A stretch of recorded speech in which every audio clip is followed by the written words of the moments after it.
Breaking news, Iran के हमले के बाद के सबसे बड़ी खबर। ईरान पर हमला करने के बाद इजराइल के अंदर अचानक से एक बड़ी आग लगी।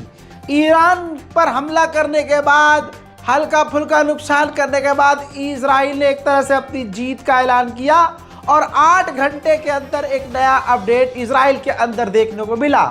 इजराइल के कोड केडी तेल अवीव, इजराइल की राजधानी तेल अवीव के कोड केडी स्ट्रीट के ऊपर मौजूद इस बिल्डिंग में देखिए, जी हाँ, ये गाजा, लेबनान, फिलिस्तीन नहीं, ये इजराइल की राजधानी तेल अवीव है और तेल अवीव की कोड केडी स्ट्रीट है, जहां पर एक बड़ी सी बिल्डिंग में, जो कई मंजिल ऊंची बिल्डिंग है, जबरदस्त तरीके से आग आप अपनी आंखों से देख रहे हैं। अभी तक कंफर्म नहीं हुआ है हादसा है कि धमाका, लेकिन ये आप सभी को पता है कि हिजबुल्लाह के ड्रोन तेल अवीव और इजराइल के हर कोने में पहुंच रहे हैं और बड़ा हमला कर रहे हैं। ऐसा भी हो सकता है कि ये हिजबुल्लाह का सटीक हमला हो। जब नेतन्याहू के घर पर बेडरूम की दीवार पर जाकर हिजबुल्लाह का ड्रोन टकरा सकता है, तो ये कौन सी बड़ी बात है। जिस वक्त ये आग लगी, इजराइल ने पूरी ताकत से इस आग को बुझाने की कोशिश की है, लेकिन घंटों तक ये आग लगी रही है। आसपास के इलाकों में भगदड़ मच गई थी और इजराइल इसके बारे में जानकारी छुपा रहा है। उधर दुश्मन के ही स्टाइल में हिजबुल्लाह ने नॉर्थन इजराइल के 20 इलाके को खाली करने का आदेश दिया है, जिसके बाद यहूदियों में भगदड़ मची हुई है। उधर मेरे दोस्तों, हिजबुल्लाह के ड्रोन हमले की कामयाबी देखकर लग रहा है कि जो शुरू में मैंने आग इजराइल के अंदर सेंट्रल इजराइल में दिखाई है, वो हिजबुल्लाह का ही हमला है।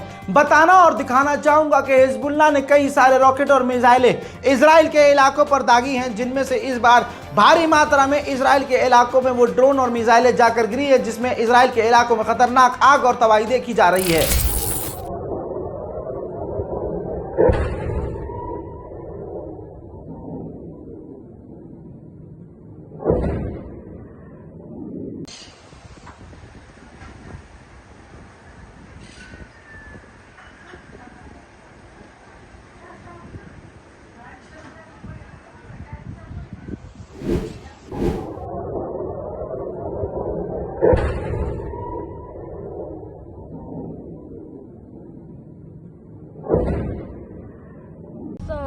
בבקשה, אוי.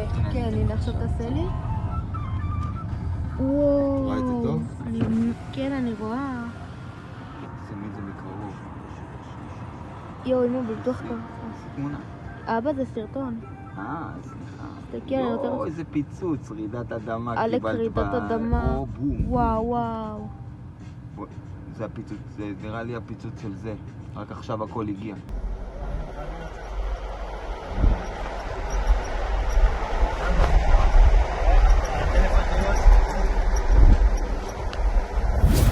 हस्बी अल्लाह व निअमल वकील। उधर मेरे दोस्तों, खबर यह भी है कि इजराइल के 7 सैनिक लेबनान के अंदर मारे गए हैं। कितने? 7 सैनिक इजराइल के लेबनान में एक ही दिन के अंदर मारे गए हैं और लगभग 20 से ज्यादा लेबनान के अंदर इजराइल के सैनिक पिछले 10 घंटे में घायल हुए हैं। 7 अक्टूबर से अब तक इस जंग में इजराइल के 890 सैनिक वासिले जहन्नम हो चुके हैं और लगभग 5000 से ज्यादा इजराइल के सैनिक घायल भी हैं। वहीं मेरे दोस्तों, इजराइल के सैनिकों में सुसाइड की एक तरह से होड़ लगी हुई है। इजराइल के सैनिक आत्महत्या कर रहे हैं। इजराइल का एयरफोर्स का पायलट, यानी लड़ाकू विमान, बमबारी करने वाले जहाज को उड़ाने वाला पायलट आपकी स्क्रीन पर, जिसने सुसाइड यानी आत्महत्या कर ली है। ब्रेकिंग न्यूज में सबसे बड़ी खबरें आपको दे चुका हूं, वो भी रात को। इसलिए कहता हूं, हमारे चैनल रज़ाग्राफी अनस्क्रिप्टेड को सब्सक्राइब कीजिए और देखते रहिए, रिफ्रेश करते रहिए, ताकि आपसे कोई भी बड़ी खबर मिस ना हो। मैं हूं रज़ा और आप देख रहे थे रज़ाग्राफी अनस्क्रिप्टेड। जय हिंद।